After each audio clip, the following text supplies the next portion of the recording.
नए टॉपिक पे आएंगे। नया टॉपिक है वैल्यू, मूल्य। अब ये शब्द से खूब अच्छे से परिचित हो चुके हो कि मूल्य क्या है, वैल्यू क्या है। तो वैल्यू दो प्रकार की होती है, दो तरीके की वैल्यू होती है। पहली वैल्यू ये होती है कि किसी चीज़ की मूल्य है, कीमत है। जैसे इसका एक मूल्य है, भोजन का एक मूल्य है, घर का एक मूल्य है। एक मूल्य तो ये है, तो हम इस मूल्य की बात नहीं कर रहे हैं, ठीक है। हम प्राइस की बात नहीं कर रहे हैं, हम उस मूल्य की बात कर रहे हैं जो आपके जीवन को शुभ और गरिमापूर्ण बना दे, ठीक है। हम भौतिक मूल्य की बात न करके नैतिक मूल्यों की बात कर रहे हैं। दो तरीके का मूल्य है, पहला है भौतिक मूल्य, भौतिक मूल्य, और दूसरा है नैतिक मूल्य,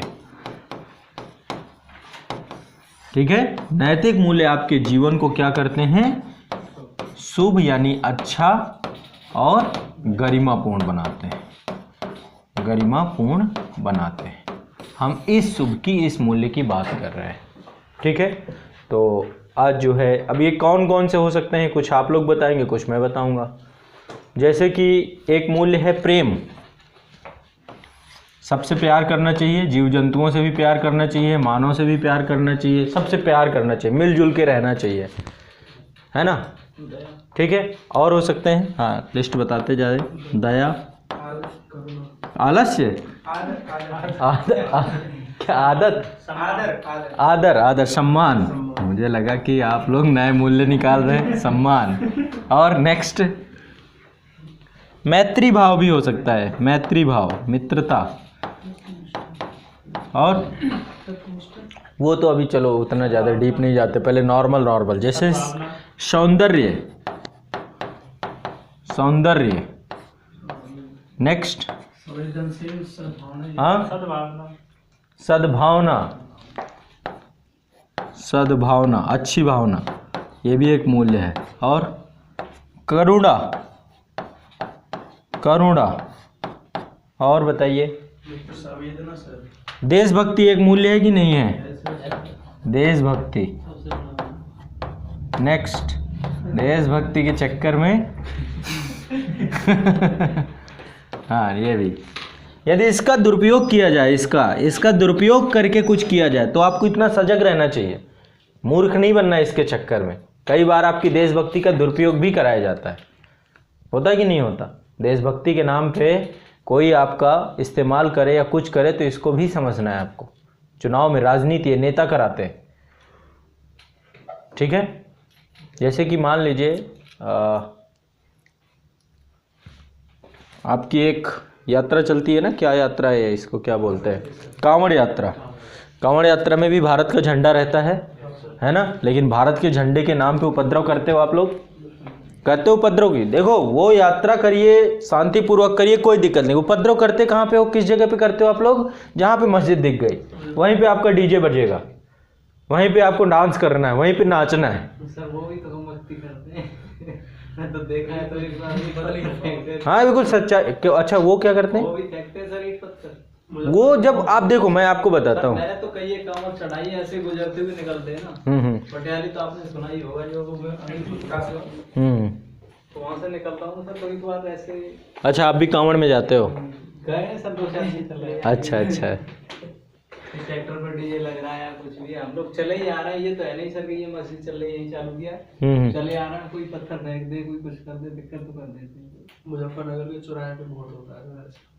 अच्छा हाँ वो सारा एरिया उधर का ही है ना वैसा। तो उधर भी कोशिश करते हैं सर, कुछ डिम करो, कुछ डिम करो, लेकिन डिम नहीं, बंद हो जाना चाहिए वहाँ पे साउंड। आप जंगल में बजाइए खूब, कौन रोक रहा है आपको, वहाँ पे साउंड होना ही नहीं चाहिए। देखो आपको यदि अपने धर्म पे आस्था है ना, तो आप दूसरे धर्म की आस्था को भी समझिए। यहाँ पे गलत है, यहाँ पे हम गलत हैं। अब ये चीज़ नहीं समझेंगे किसी बात को, इसी पे आप, अब ये चीज़ पे आप अड़ जाओगे तो भी अड़ जाएंगे, फिर होना है सांप्रदायिक हिंसा। मतलब उसी जगह पे आपको फुल साउंड पे बजाना है, नाचना है, दिखाना है ना, तो ऐसे चीज़ें बिगड़ जाती हैं, ठीक है। तो आपका नेक्स्ट है, अगला क्या है और बताइए। दूसरा है आपका शील, शील, शालीनता, शालीनता। और बताइए। मित्रता मैत्री के अंतर्गत है। ईमानदारी, करुणा, दया, आस्तेय। आस्तेय मतलब चोरी न करना। अपरिग्रह भी आ जाएगा, जरूरत से ज़्यादा चीज़ों को ना लेना, अपरिग्रह। जितने धर्मों में तो सब जगह पे मूल्यों की बात ही की गई है ना, जो आपको दिए गए हैं वो सब मूल्य ही हैं, वैल्यू हैं, जोड़ सकते हैं आप। और अहिंसा भी आ जाएगा। अहिंसा भी आ जाएगा, हिंसा एक मूल्य है। सत्य भी एक मूल्य है, सत्यनिष्ठा भी एक मूल्य है, बिल्कुल वो सिविल सेवा का मूल्य है। न्याय, न्याय भी एक मूल्य है। आपके संविधान के सारे बोल दीजिए जितने आते हैं। न्याय एक मूल्य है, स्वतंत्रता एक मूल्य है। आपका संविधान पूरा मूल्यों की बात करता है। स्वतंत्रता एक मूल्य है, संवैधानिक मूल्य है। और समानता, हाँ, बंधुत्व भी आ जाएगा, भाईचारा, बंधुत्व। और हाँ, स्वतंत्रता में आ गई अभिव्यक्ति, उसी के अंतर्गत है। और शत्रुता मूल्य नहीं है। शत्रुता एक नकारात्मक मूल्य है जिसका परिणाम नकारात्मक है। ठीक है, और बताइए। सब ये मूल्य हैं। आप जहाँ पे किसी भी धर्म के सील निकालेंगे, किसी के आचरण निकालेंगे, जैसे कि मैं मनुस्मृति के मूल्य बता रहा हूँ को, मनुस्मृति में धर्म के 10 लक्षण बताए गए हैं। 10 लक्षण में पहला है धैर्य। धैर्य कोई मूल्य है कि नहीं है? धैर्य, क्षमा, आप क्षमाशील प्राणी हैं, ये मूल्य है कि नहीं है? धैर्य, क्षमा, आस्तेय, आस्तेय इसके अंतर्गत आ गया। शुद्धि, शुद्धि यानी पवित्रता। ठीक है, शुचिता। पवित्रता को आप सिर्फ एक चीज में नहीं कि भाई आपने किसी अछूत को छू लिया पवित्र हो गए। पवित्रता का मतलब होता है मन की पवित्रता। इसके अलावा और कई प्रकार की शुचिता होती है, जैसे वित्तीय शुचिता। मान लीजिए आप हैं, आपसे यदि मैं पूछूं कि आप ईमानदार हैं कि नहीं हैं, या फिर मैं आपसे पूछूं कि आप देशभक्त हैं कि नहीं हैं, इसका कोई एक काम बताइए अपना कि आप देशभक्त हैं। कोई अपना एक प्रतिदिन का ऐसा कोई कार्य बताइए जिससे सिद्ध हो रहा हो कि आप देशभक्त हैं, है ना? तो आप इन्हीं वैल्यू में से कोई वैल्यू निकालेंगे, तो जिसमें एक वैल्यू है शुद्धि। शुद्धि का मतलब क्या है? शुद्धि का मतलब है कि आप जो है, जो भी राष्ट्र को लेकर के बहुत छोटी छोटी चीजें होती हैं, इन छोटी छोटी, जैसे कि आप टैक्स यदि भरते हैं तो आपका कर देना देशभक्ति को दिखाता है, और यदि कर चोरी करते हैं तो आप देशभक्ति के खिलाफ जाते हैं। और क्या क्या हो सकता है देशभक्ति को लेकर? प्रतिदिन में क्या करते हो आप देशभक्ति को लेकर के? देश के जो नियम कानून हैं उन नियमों का पालन करते हो। क्या नियम कानून है? भैया गाड़ी में चल रहे हो तो हेलमेट पहन रहे हो, आप देशभक्त हो। समझ रहे हो? जो जो संवैधानिक मूल्य हैं उनको अपनाते हो तो आप देशभक्त हो। बहुत बहुत छोटी छोटी चीजें। आपने कोई कचरा लिया और उसको रोड पे डाल दिया तो ये आपका देशभक्ति में सवालिया निशान हो सकता है। आपने उसको कूड़ेदान में डाला तो आप देशभक्त हो। आपकी छोटी सी छोटी गतिविधि भी देशभक्ति को दिखाती है। देशभक्ति का मतलब क्या है? हाँ, हमारे किसी कार्य से देश का उत्थान ही देशभक्ति है। कोई भी छोटा काम, अब कोई काम को छोटा या बड़ा पैमाने पे नहीं तौल सकते हैं। तो देशभक्ति का तात्पर्य यह है कि जो भी हम कर्म कर रहे हैं वो कर्म से हमारा देश सबल होना चाहिए, हमारा देश आगे बढ़ना चाहिए, तो वही देशभक्ति है। और क्या है देशभक्ति? और देशभक्ति से क्या समझते हैं आप? सीने में गोली भी खा रहे हैं आप, तो गोली किस लिए खा रहे हैं? ताकि देश जिंदा रहे, देश बचे, शत्रु प्रवेश न करने पाए। ये भी देशभक्ति का एक रूप है। तो देशभक्ति के ये बहुत सारे रूप हैं, आप कहीं भी देशभक्ति कर सकते हैं। ठीक है, जैसे कि मान लीजिए लाल किले के प्राचीर पे यदि कोई झंडा फहरा रहा था तो नीचे वाले नालायक क्या कर रहे थे? वीडियो बना रहे थे, सेल्फी ले रहे थे, फेसबुक में लाइव थे। उनसे ज्यादा FIR इनके ऊपर होनी चाहिए जितनी नीचे वो पूरा जत्था खड़ा था। भाई तुम कहां थे उस समय, है ना? मैंने आपको एक बताया ना कहानी कि एक बार जंगल में आग लगी थी। तो जंगल में जब आग लगी तो जंगल का जो राजा था शेर और उसके जो मित्र मंडली थी बाघ, चीता, और जो शिकार करने में उसकी मदद करते हैं, सब एक तरफ खड़े थे कि हमारा जंगल, हमारा घर, हमारा परिवार जल रहा है ना? तो जब ये सोच वाले एक तरफ खड़े, राजा है वो उसका, ठीक है, देख रहा है आराम से कि मेरा जंगल धू धू करके जल रहा है, वहीं एक चिड़िया क्या कर रही है, एक एक चोंच में पानी ला ला के जंगल में डाल रहा है। इधर हाथ से भी रहे नालायक कि देखो इसको पागल को।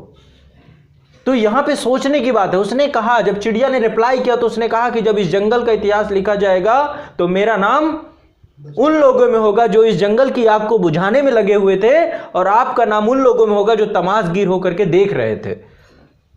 समझ रहे हैं? तो जो ऐसे में देशभक्ति का मतलब है जहां पे गलत हो रहा हो वहां पे रोक देना। आपके सामने टीटी 100 रुपए के नोट लेके किसी से जाता है और आप उसका यदि विरोध नहीं करते तो आप बराबर के समर्थक हैं। आपका उच्च अधिकारी आपके सामने घूस की बात करता है, आप उसका विरोध नहीं करते तो यानी कि आप भी उसके समर्थन में हैं। आपने ना नहीं बोला तो यदि आपने हाँ नहीं बोला तो आपने ना भी नहीं बोला। आपकी मौन सहमति है इसमें। समझ रहे हैं बात को? तो देशभक्ति आपके हर एक कर्म में दिखाई देती है। आप अच्छे नागरिक बने हुए हैं, यही देशभक्ति। आपके ऊपर एक भी क्रिमिनल रिकॉर्ड नहीं, यही देशभक्ति है। और क्या चाहिए आपको देशभक्ति का? और कहां से प्रमाण लाओगे आप? समझ रहे हो बात को? क्रिमिनल रिकॉर्ड नहीं आपका, देश के खिलाफ आपने कभी कोई ऐसी गतिविधि नहीं की, एक अच्छे नागरिक के तौर पर अच्छा जीवन व्यतीत कर रहे हैं, नागरिक के सभी कर्तव्यों का पालन कर रहे हैं, देश के सभी राष्ट्रीय पर्वों को आप उत्साह आनंद से मना रहे हैं, राष्ट्रगान का सम्मान कर रहे हैं। मौलिक कर्तव्यों का पालन करना ही देशभक्ति है। कोई पिता अपने बच्चे को जो छोटा सा उसकी शिक्षा के अधिकार से वंचित कर देता है तो वो देशभक्त नहीं है। और कोई पिता अपने बच्चे को यदि मौलिक कर्तव्यों का पालन आप कर रहे हैं तो आप देशभक्त हैं। ऐतिहासिक इमारतों पे जाके आपने कभी उनको गंदा नहीं किया, वो पे स्वच्छता बना के रखी, तो आप देशभक्त हैं। तो जब कभी आपसे यदि ये प्रश्न पूछा जाए इंटरव्यू में तो देशभक्ति के आप हजारों उदाहरण दे सकते हैं कि आप देशभक्त हो। ठीक है, ठीक, चलिए। तो यहां पे ये बहुत सारे मूल्य हैं, जिन मूल्यों को हम समय के साथ साथ धीरे धीरे, तो जो आपका एक क्वेश्चन आया था यूपीएससी में इसी बार आया था कि मनुष्य से मानव बनने के सफर को ही जीवन कहते हैं। जीवन का नाम है मनुष्य से मानव बनने का सफर। तो पैदा होते ही मनुष्य का ठप्पा तो आपको लग जाता है कि मनुष्य ही पैदा हुआ। ये तो कोई नहीं कहता कुत्ता पैदा हो गया, बिल्ली का बच्चा पैदा हुआ, बोले मनुष्य का बच्चा है, मनुष्य के पेट से हुआ। तो मनुष्य तो आप पैदा होते ही आपको एक, लेकिन मानव हो कि नहीं हो, ये सबसे बड़ी बात है। और मानव कब बनोगे? जब आप इन मूल्यों को अपने अंदर धारण करोगे, ये आपको मानव बनाएंगे। ठीक है, तो चलिए पहले कुछ चीजें लिखते जाते हैं, फिर इसके बाद समझते जाएंगे। ठीक है, लिखिए। इसमें बहुत सारी चीजें आज जो है आप लोगों को जानने को मिलेंगी। लिखिए, एक संदर्भ में, पहले ये लिख लो, पहले एक परिभाषा थोड़ा सा लिख लो, परिभाषा लिख लो। मूल्य की परिभाषा मैंने लिखवाई थी आप लोगों को, मूल्य की कि नहीं लिखवाई थी? क्या लिखवाया था? उधर नहीं चाहिए मुझे। हाँ हाँ, पहले कॉपी रिवीजन नहीं किया है। मनुष्य अपने जीवन में जो लक्ष्य निर्धारित करता है उन लक्ष्यों की प्राप्ति में जो आदर्श रूप से सहायक होते हैं, मूल्य होते हैं। हम अपने जीवन में जो लक्ष्य निर्धारित करते हैं, जो हमारे जीवन को अर्थपूर्ण बनाते हैं, मीनिंगफुल बनाते हैं, जो हमारे लक्ष्य की प्राप्ति के लिए हमें निर्देशित करते हैं, जो हमारे लिए वांछित होते हैं, जिनको धारण करने के बाद समाज जो धारण करने योग्य हो, जो धारणीय हो, है ना, वही मूल्य है, वही वैल्यू है। तो लिखिए मूल्य के बारे में पहले लिखिए।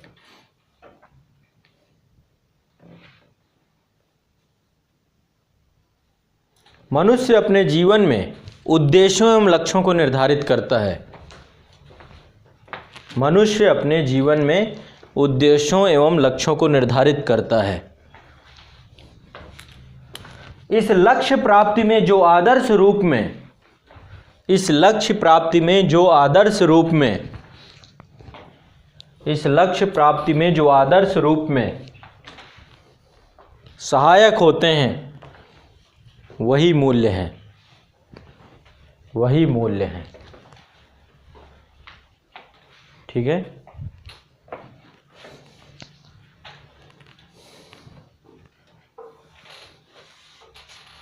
एक संदर्भ में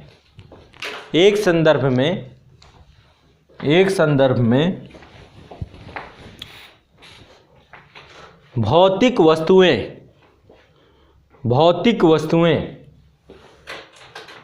भी मूल्यवान हैं।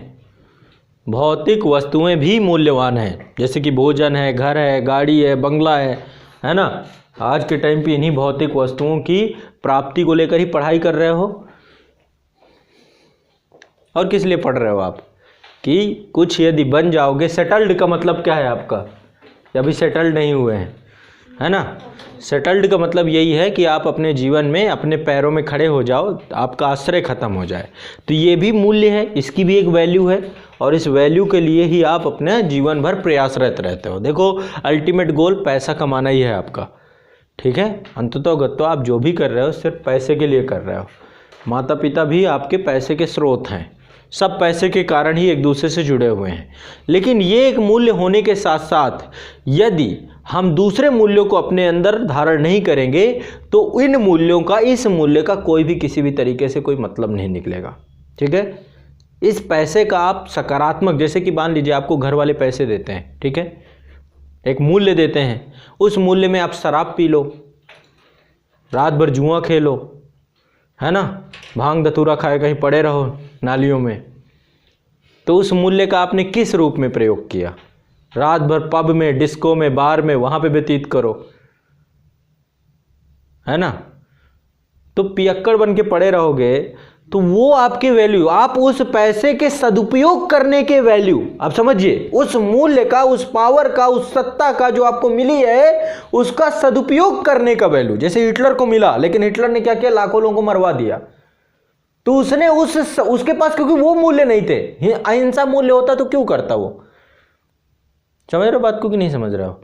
तो आपको इस मूल्य के लिए, जो भौतिक मूल्य हैं, इन मूल्यों को सकारात्मक और समुचित प्रयोग करने के लिए कुछ और मूल्य चाहिए आपको, जिनको आप धारण करते हो। उन मूल्यों से ही आप व्यक्ति बनते हो, मानव बनते हो, इस मूल्य से आप मनुष्य बनोगे, बस। तो इसी बात को आगे जो है आप समझोगे। पूरे सेशन में लिखे, एक संदर्भ में भौतिक वस्तुएं भी मूल्यवान है, क्यों मूल्यवान है भौतिक वस्तुएं, क्यों उनकी वैल्यू होनी चाहिए। क्योंकि सर ये एक आवश्यकता है, ये आपके जीवन की रक्षा और आपकी वृद्धि में सहायक हैं।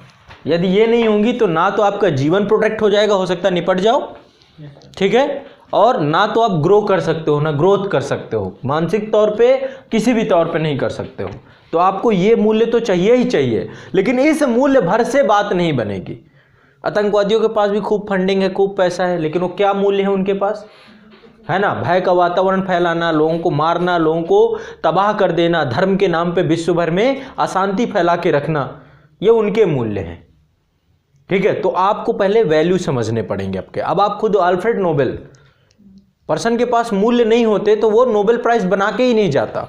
उसने डायनामाइट का आविष्कार किया, और डायनामाइट, उसे पता था कि मैंने विश्व को एक ऐसा अस्त्र दे दिया है कि आने वाले समय पूरा विश्व तबाह हो जाएगा। तो उसने कहा कि क्या करें, कुछ ऐसे पुरस्कार दिए जाए जिन पुरस्कार की तरफ पूरा विश्व अग्रसारित होने का प्रयास करे।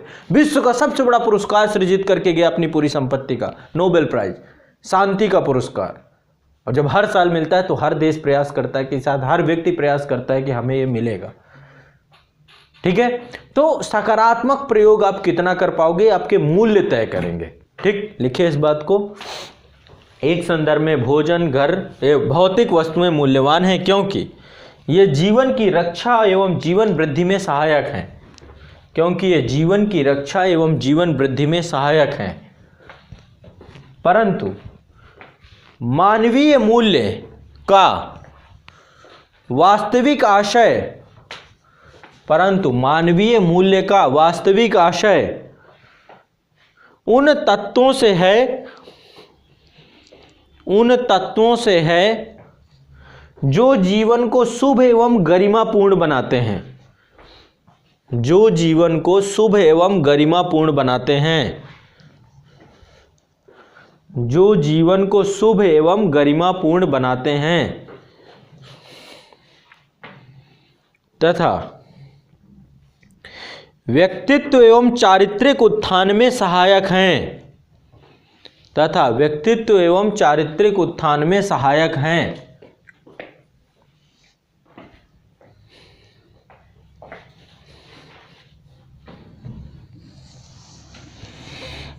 न्याय, स्वतंत्रता, समानता, न्याय, स्वतंत्रता, समानता, देशभक्ति, आस्तेय, दया, करुणा, ईमानदारी, सत्यनिष्ठा, वस्तुनिष्ठता, सौंदर्य, प्रेम,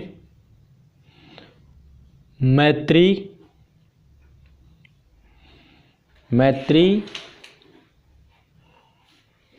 सम्मान, शालीनता,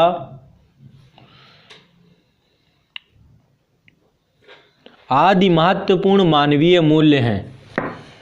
आदि महत्वपूर्ण मानवीय मूल्य हैं।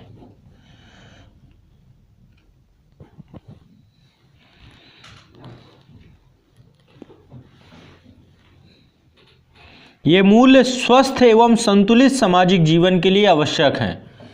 ये मूल्य स्वस्थ एवं संतुलित सामाजिक जीवन के लिए आवश्यक है।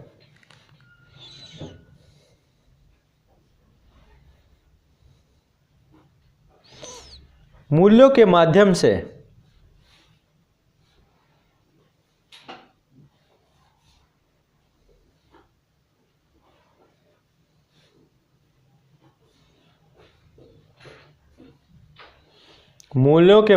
से व्यक्ति एवं संपूर्ण समाज के व्यवहार को निर्देशित किया जाता है।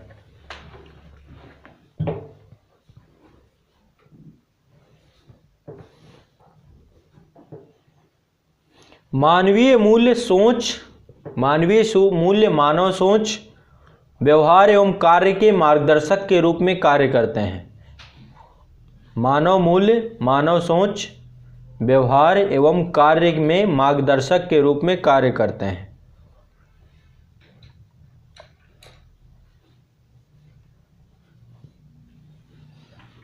कर्मों के संपादन में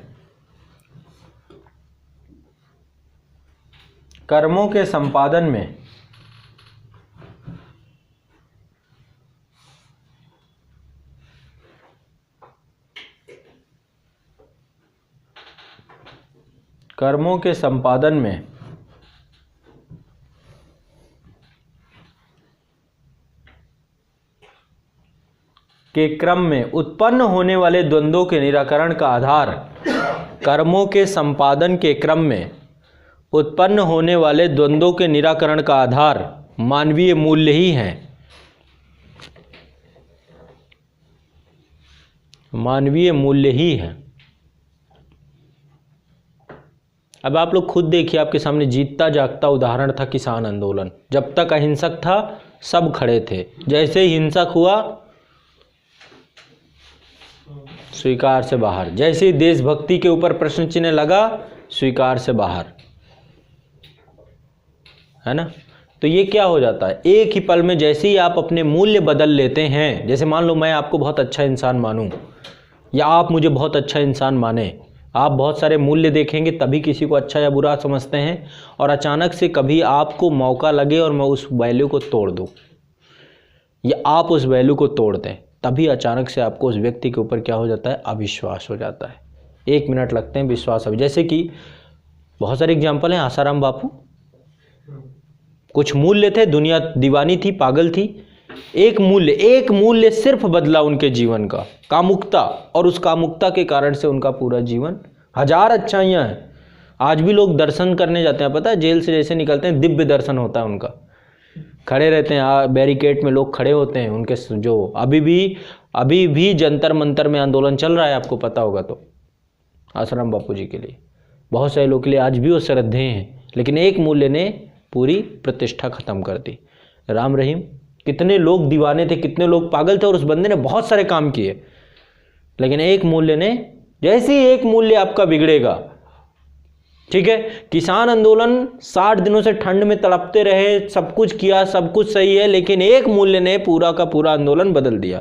इसलिए मूल्य जो भी रखिएगा वो मूल्य हमेशा शाश्वत रखिएगा। मूल्यों में परिवर्तन के साथ ही आपके वचन, मूल्य क्या है, वचन से निकलते, जो आपका मन सा वाचा कर्मणा, मन में, वचन में और कर्म में जो आपके झलके, वही मूल्य है। पता चला मन में कुछ और है, वचन का बोलते कुछ और है और करते कुछ और है। मैं आप सभी से अहिंसा की बात करके जाऊं और खुद मैं हिंसक हूं बड़े स्तर का, तो जब आपको पता चलेगा तो आप पूरी तरीके से, तो मूल्यों का मतलब है कि आपके अंदर मूल्यों में सत्यनिष्ठा का मूल्य सबसे बड़ा मूल्य है, इसीलिए बोला जाता है। ठीक है, आप हर तरीके से एक हैं। तो लिखिए इस बात को आगे। दूसरे शब्दों में मूल्य वे कसौटियां हैं, मूल्य वे कसौटियां हैं, व्यवहार के पैमाने या मानदंड हैं, व्यवहार के पैमाने या मानदंड हैं, एक तरीके के मूल्य पैरामीटर्स है, व्यवहार के पैमाने या मानदंड हैं जिनके आधार पर अच्छे बुरे, जिनके आधार पर अच्छे बुरे, वांछित अवांछित, किसी चीज का अच्छा बुरा कैसे निकालते हो आप लोग, पहले वैल्यू ही तो देखते हो कि किस वैल्यू पे काम हुआ है। अच्छे बुरे, वांछित अवांछित, सही गलत, करणीय अकरणीय, करणीय अकरणीय। अभी यही किसान पाकिस्तान घुस गए होते तो जय जयकार मना रहे होते, आप लोग कंधों में लिए घूम रहे होते इन्हीं किसानों को, क्योंकि देश के खिलाफ नहीं था, राष्ट्र के खिलाफ नहीं था, देशभक्ति पे धक्का नहीं लगता आपके। क्या गजब है, जो काम सरकार 70 साल में नहीं कर पाई, किसानों के ट्रैक्टर ने 2 दिन में कर दिया। यही झंडा कराची में फहरा देते, इस्लामाबाद में जाके फहरा देते, तो आपका सीना गर्व से कि भाई भारत सरकार और सेना ये काम नहीं कर पाए, किसान कर पाए। ठीक है, तो कहीं ना कहीं पे ये चीज़ हमें देखनी पड़ेगी कि कहीं मूल्य, वही मूल्य, यही काम इनका ये अकारणीय था क्योंकि देशभक्ति के खिलाफ था, और वही काम कारणीय हो जाता क्योंकि देशभक्ति के पक्ष में हो जाता। काम वही था, सेम ही काम था, झंडा ही फहराना था, जगह बदल जाती बस। यही झंडा सिख धर्म के गुरुद्वारे के ऊपर फहराता है, किसी को कोई ऑब्जेक्शन नहीं क्योंकि कारणीय है। ठीक है, भगवा झंडा, कितने झंडे भारत में, झंडों की कमी है, हर धर्म का झंडा है, लेकिन तिरंगा को हमने अपनाया जो है वो हमारे देश का सर्वोपरि एक ही झंडा है, उसी झंडे के तले पे सब काम करेंगे। बहुत सारे लोगों ने अपना खुद का झंडा बनाना चाहा, कर्नाटक सरकार ने आपको पता होगा अपना खुद का झंडा बनाया, जम्मू कश्मीर में खुद का झंडा चलता था, लेकिन ऊपर तिरंगा रखा जाएगा। क्यों? क्योंकि हमारी ये तिरंगे के लिए हमने कीमत अदा की है, उस कीमत के साथ बैठे हुए हैं, और इस कीमत को लेकर के हम किसी तरीके का कंप्रोमाइज नहीं कर सकते। ठीक है, अब किसान भी कंप्रोमाइज क्यों नहीं कर रहे हैं? क्योंकि उन्होंने भी कीमत अदा की है इस टाइम पे, 60-70 दिनों से कीमत ही तो अदा कर रहे थे। एक व्यक्ति आ करके कुछ गड़बड़ कर जाए तो उनको भी लग रहा है कि हमारे साथ विश्वासघात हो गया, हमारे अपने लोगों ने किया। ठीक है, तो हर चीज़ की कीमत, जैसे मान लो आप लोग साल भर पढ़ो, खूब कठोर परिश्रम, ठीक है, अब पता चला आप ही का दोस्त जो आप ही के साथ रहा, जिस दिन मेंस लिखने जा रहा उसी दिन आपकी उंगली दरवाजे में दबा दी, वो भी अंगूठा। बढ़िया देखा ना, रखे हुए दरबार कराते कराते दरवाजा थोड़ी ऐसा, अरे और फिर सहानुभूति, और तुरंत अस्पताल भी लेके जा रहा है। मजाक की बात नहीं कर, किसी के साथ ट्राई भी मत कर दीजिएगा। ठीक है, किसी के जीवन का सवाल है। ठीक है, पता चला मोटरसाइकिल में आज चाय पी के आते हैं, वहीं पे एक्सीडेंट करा दिया, ले बेटा कर मेंस जा, लिख, ऐसे मेंस लिखते हैं। तो क्या है, साल भर की मेहनत जब आपकी खराब होती तो भी आप जाते हो जूझते हुए। एक IPS अधिकारी बना है सबसे नौजवान, क्या नाम मैं बोल रहा हूँ, जिस दिन वो मेंस लिखने गया बच्चा, उसका एक्सीडेंट हो गया, पता चला है ना आपको। ठीक है, इसके बावजूद भी वो फिर गया कि भाई इतने पुरानी, इतनी मेहनत करके अब मैं नहीं, लड़ना है तो जूझना है तो जूझना है।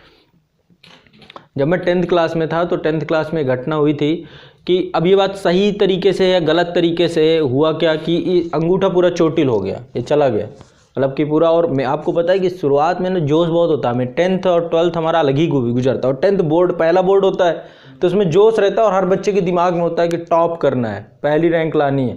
हम जिन कॉलेजों में पढ़े हुए हैं वहाँ पे बहुत प्रतिस्पर्धा होती थी, हमारे कॉलेज से टॉपर ही निकले हैं। यूपी बोर्ड के जितने टॉपर होते थे हमारे ही कॉलेज से निकले हैं। उस साल का भी जो टॉपर था हमारे ही फ्रेंड थे, रोहित कटियार ने टॉप किया, मेरा फ्रेंड था, मेरी भी बहुत अच्छे मेरिट में था मैं भी। तो जब ऐसी कंडीशन में इस पे मतलब चोट लग गई, लेकिन इसके बावजूद भी भाई करना है तो करना है, बांध के किसी तरीके से फिर बढ़िया से लिखा गया।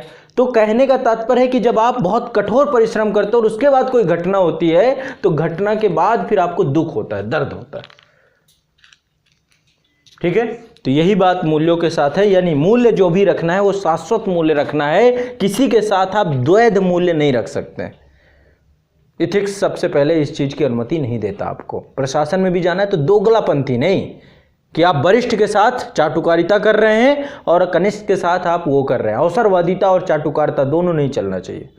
जो आप धारण करेंगे वो धारण आप शाश्वत करेंगे मूल्यों में, कि कहीं पर आप भ्रष्टाचार को जायज़ ठहरा देंगे और कहीं पे भ्रष्टाचार को जायज़ नहीं ठहराएंगे। जो गलत है सो गलत है, चाहे वो जहाँ पर भी हो। ठीक है, तो कुछ मूल्य होंगे जहाँ पर आपको समय और परिस्थितियों में एक जैसे रहेंगे, सर्वमान्य रहेंगे, और कुछ मूल्य ऐसे होंगे जो समय परिस्थितियों में बदलेंगे।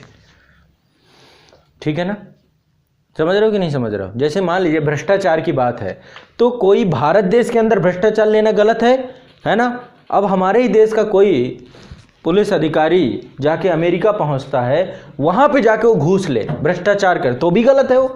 वो सार्वभौमिक थोड़ा ना है। वहां पे सूरज यदि पूरब से उगता है तो उगता है, पश्चिम से नहीं उगा सकते आप उसे, कि नहीं कुछ समय के लिए पश्चिम से उगा देते हैं कि नहीं ये चीज। तो कुछ मूल्य ऐसे होंगे जो सार्वभौमिक होंगे, हर समय एक जैसे होंगे, हर परिस्थिति में आप उन्हें बदल नहीं सकते।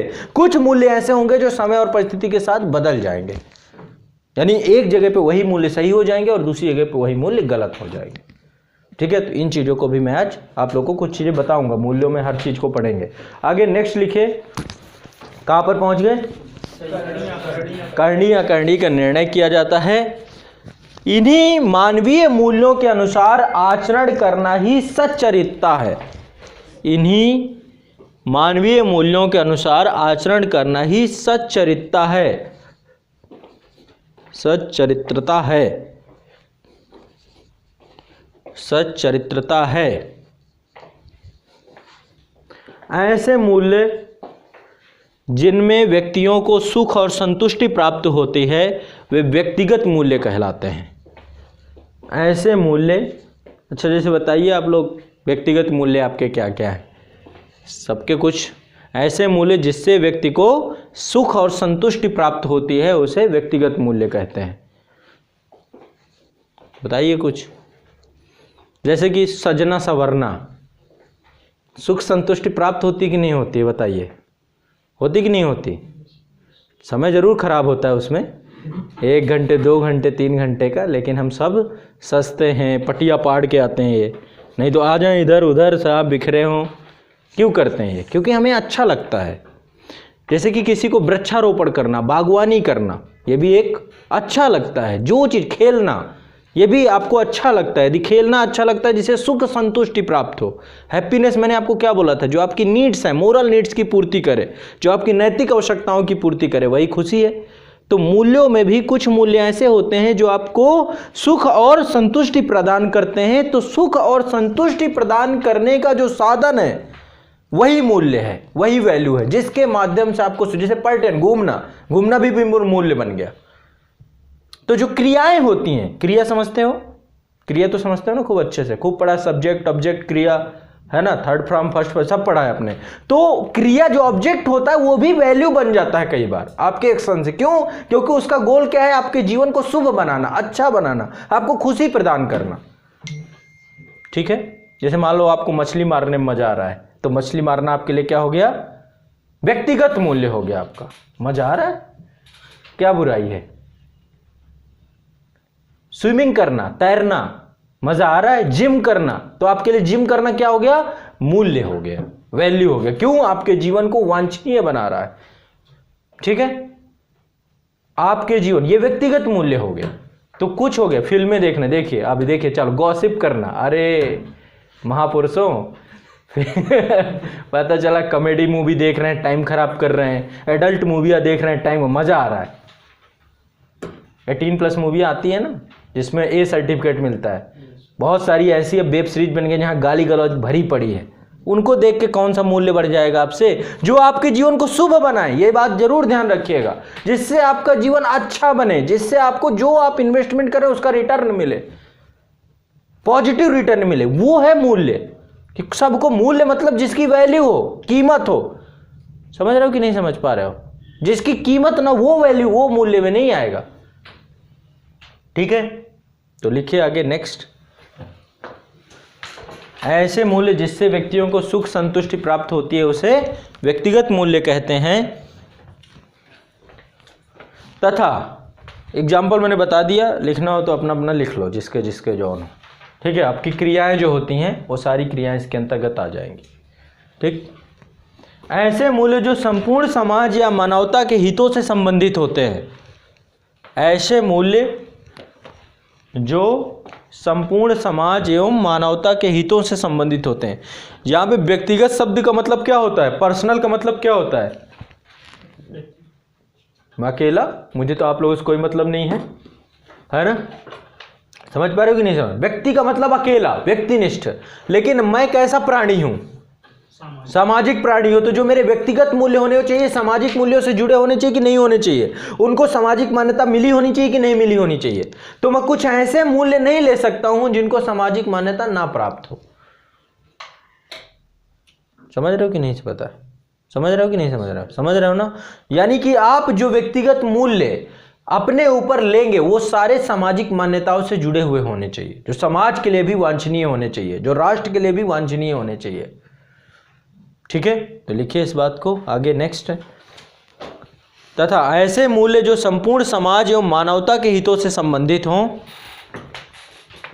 संपूर्ण समाज एवं मानवता के हितों से संबंधित हों, वे सामाजिक मूल्य की श्रेणी में आते हैं। वे सामाजिक मूल्य की श्रेणी में आते हैं।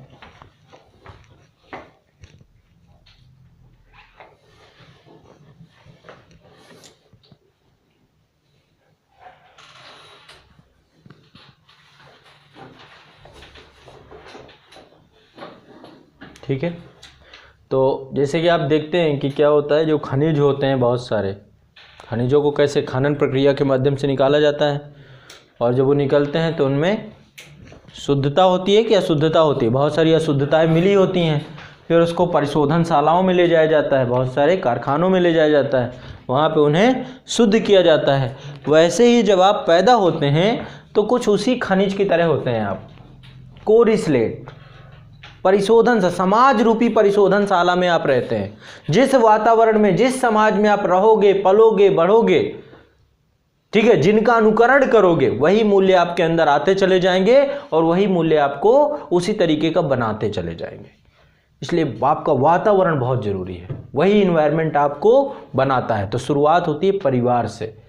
सबसे पहली पाठशाला आपका फैमिली है, परिवार है। जैसा परिवार होगा, परिवार में जैसे वैल्यू होंगे, वैसे ही आप बन चुके हैं। फिर उस परिवार से आपका समाज वो जुड़ेगा, उस समाज से फिर आपका जो राज्य है, राष्ट्र है, राष्ट्र के मूल्य जो हैं, उन वैल्यू सिस्टम को आप फिर धारण करते चले जाते हैं। ठीक है, तो अब एक एक करके हम देखेंगे।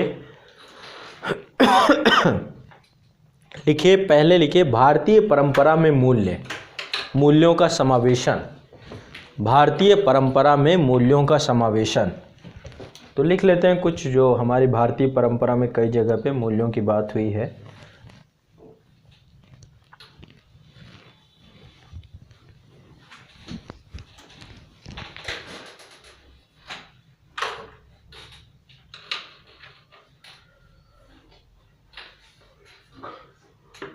ठीक है, तो मैंने आपको एक चीज़ बताई थी कि नीति शास्त्र के निर्धारक, एक हमने टॉपिक पढ़ा था कि नीति शास्त्र को कौन निर्धारित करता है, कौन गाइडेड करता है। तो उसमें हमने देखा था कि धर्म गाइडेड करता है क्या, है ना, देखा था। कानून गाइडेड करते हैं क्या, कानून है उसके लिए जिम्मेदार। तो अब यहाँ पे मूल्यों के निर्धारक के तौर पे भी कि हमें मूल्यों में आपको क्या लगता है, धर्म एक बड़ा रखता है अंग आपके मूल्य को बनाने में? धर्म का एक रोल है कि नहीं है? है पूर्ण। राष्ट्र के स्तर पे तो सब, राष्ट्र के स्तर पे भी धर्म का क्यों नहीं है? धर्म आपको देशद्रोह बताता है क्या? देशद्रोह सिखाता है क्या धर्म आपको?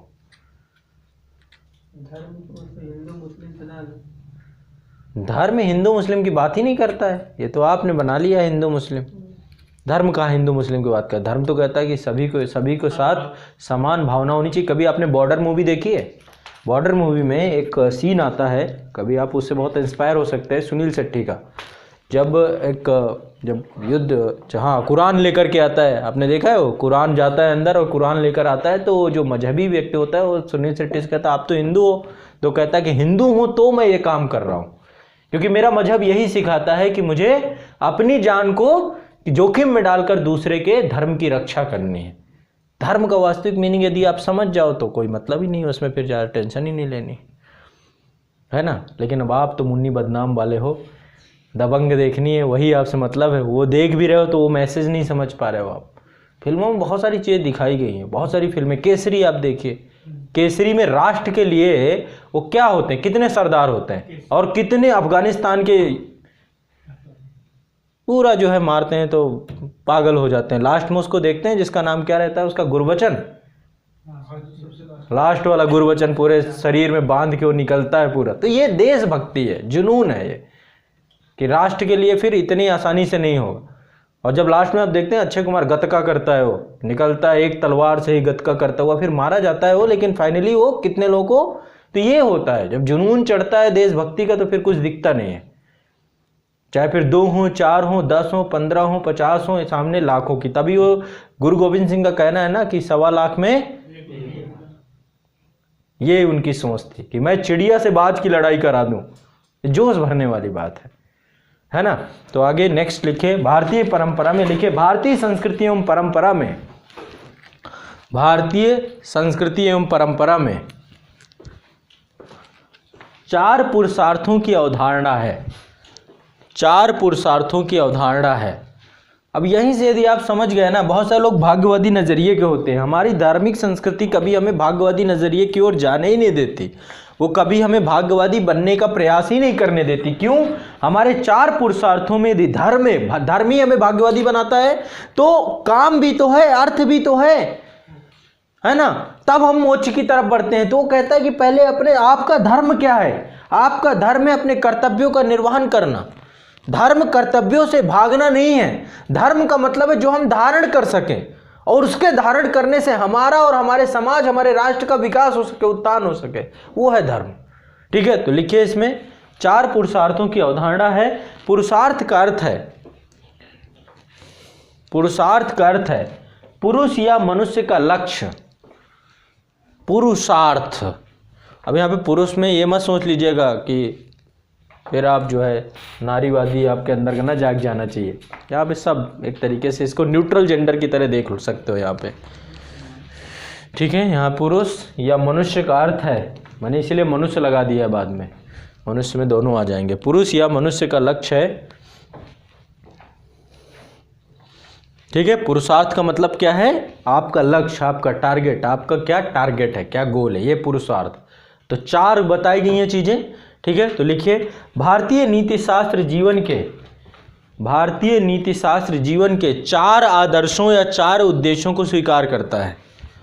भारतीय नीति शास्त्र जीवन के 4 आदर्शों या 4 उद्देश्यों को स्वीकार करता है। लिखिए चारों को, पहला है धर्म, दूसरा है अर्थ, तीसरा है काम और चौथा है मोक्ष। धर्म, अर्थ, काम, मोक्ष। इसमें से मोक्ष सर्वोच्च पुरुषार्थ है, अन्य 3 पुरुषार्थ इस परम लक्ष्य प्राप्ति के साधन हैं। मोक्ष सर्वोच्च पुरुषार्थ है, अन्य 3 पुरुषार्थ इस परम लक्ष्य के प्राप्ति के साधन हैं, इस परम लक्ष्य के प्राप्ति के साधन हैं।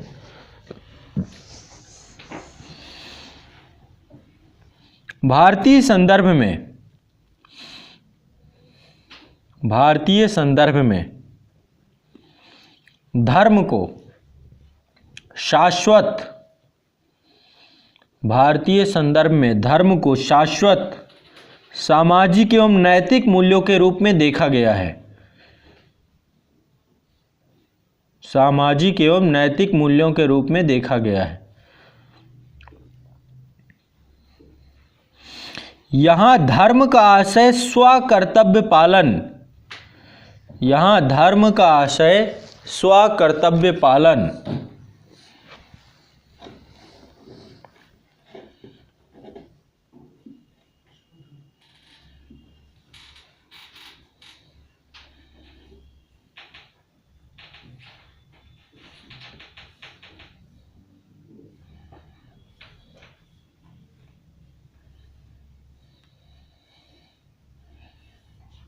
स्वकर्तव्य पालन,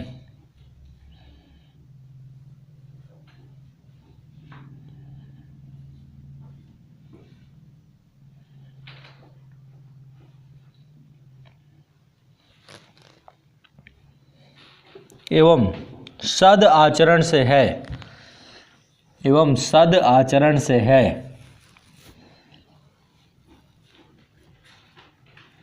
धर्म में नैतिक मूल्यों के संरक्षण, धर्म में नैतिक मूल्यों के संरक्षण,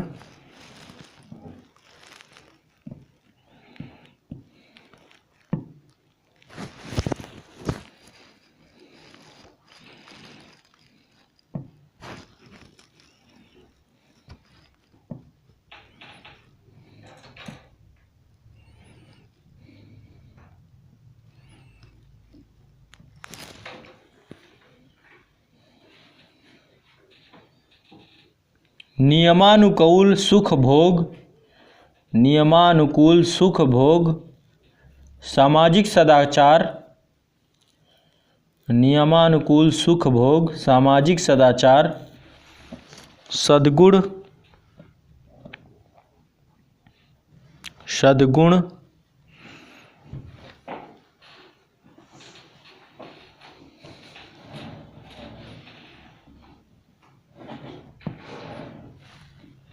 सद्गुण एवं कर्तव्य बोध का भाव निहित है, एवं कर्तव्य बोध का भाव निहित है।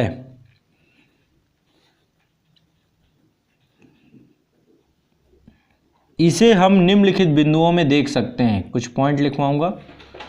इसे हम निम्नलिखित बिंदुओं में देख सकते हैं। पहला पॉइंट लिखिए, मनु ने धर्म के 10 लक्षण बताए हैं। मनु ने धर्म के 10 लक्षण बताए हैं। पहला, क्रम से लिखते जाइए। धैर्य, धैर्य, क्षमा, दया, आस्तेय,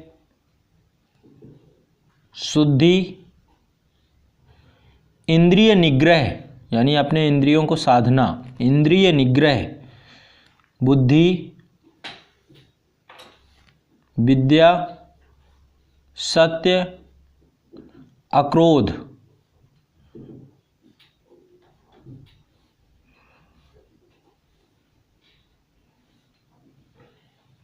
अक्रोध यानी आपको क्रोधी नहीं होना चाहिए। आपको क्रोध, गुस्सा किसको किसको आता है? हाँ? सबको नहीं आता, सबको नहीं आता, आता भी है लेकिन सबको नहीं आता। परिस्थिति जन्य। कुछ लोगों को गुस्सा इसलिए आता है क्योंकि सामने वाला गुस्सा हो जाता है, तो कुछ लोग उसको दबाने के लिए गुस्सा होते हैं। जैसे आप कभी देखें प्रधानमंत्री को हमारे, कभी गुस्से में देखें आज तक? पद के कारण गुस्से में नहीं है वो, ऐसे व्यक्तिगत तौर पे हो सकते हैं आप पद पे। आप मुख्यमंत्रियों का, जैसे योगी जी देख लो, कई बार भड़क जाते हैं, गुस्से में आ जाते हैं वो, ठीक है। तो व्यक्तिगत तौर पे अलग अलग हो सकता है। आप अपने मान मर्यादा, सामने हो सकता है आप सामने गुस्सा ना होते हो, अंदर ही। कुछ लोग ऐसे होते हैं जैसे कोई बात बुरी लग गई तो सामने नहीं बोलेंगे, पीठ पीछे जाके खूब उसको, खूब सारी बातें अकेले में, वो भी ऐसा नहीं किसी सामने, किसी के सामने भी बोल देते हैं, नहीं तो फिर अकेले में खींचते हैं उसके बारे में। ये भी एक स्वभाव होता है, एक प्रकृति होती है। आप हो सकता है इस प्रकृति के हों। तो गुस्सा जो होता है ना, वो आप अपने आप को जलाते हो गुस्से में। गुस्से में उसका सामने लग तो कुछ नहीं होता है, आप हार जाते हो। यदि आप किसी को वो गुस्सा करने लग जाते हो यानी कि आप पराजित हो गए, सामने वाला जीत गया। क्रोध दिलाना किसी को, जैसे मान लीजिए आप किसी को क्रोध दिलाएं, भगवत गीता में कृष्ण से बोला है, कृष्ण ने अर्जुन से बोला है कि जब तुम क्रोधित हो जाओगे, क्योंकि क्रोध के टाइम पीरियड पे आपका जो ये मस्तिष्क है ना, विद्या सरस्वती चली जाती है उस समय, बुद्धि चली जाती है उस समय। आप जो भी कर्म करोगे, क्रोध में आप किसी को 2 शब्द बोल दीजिए, सरस्वती की वचन नहीं होते उसमें, आप गलत ही बोलोगे। जब भी आपको क्रोध आता है उस समय एकांत सेवन करना चाहिए, उस समय रिएक्ट नहीं करना चाहिए, क्योंकि उस समय किया गया कोई भी कर्म पूर्ण तौर पे अनुचित ही होता है। क्रोध में आप कुछ भी करोगे तो गलत ही करोगे, सही नहीं हो सकता। किसी को बोलोगे तो वो सारे शब्द गलत होंगे। ये अभी नहीं रियलाइज होगा आपको, जब आपका क्रोध समाप्त होगा तो क्रोध आपकी सारी शक्तियों को समाप्त कर देने की एकमात्र, यदि किसी को आपको परेशान करना हो, तंग करना हो, उसे क्रोधित करा दो। पहले उसकी कमजोरी ढूंढो कि गुस्सा किस चीज़ से होता है। हर व्यक्ति की कोई ना कोई कमजोरी होती है, ठीक है। जैसे कुछ लोग होते हैं कि अपने बारे में बुरा नहीं सुन सकते हैं, जैसे उनकी बुराई करने लग जाओ, अरे तुम तो बेकार हो, कुछ नहीं, किसी को यही बोलना चालू, अरे बेकार हो, इग्नोर करना चालू कर दो कहीं भी हो। क्रोध धीरे धीरे उसके अंदर का घड़ा भरने लग जाता है, फिर अचानक से उबाल मारता है, फिर एक झटके में पूरा निकलता है।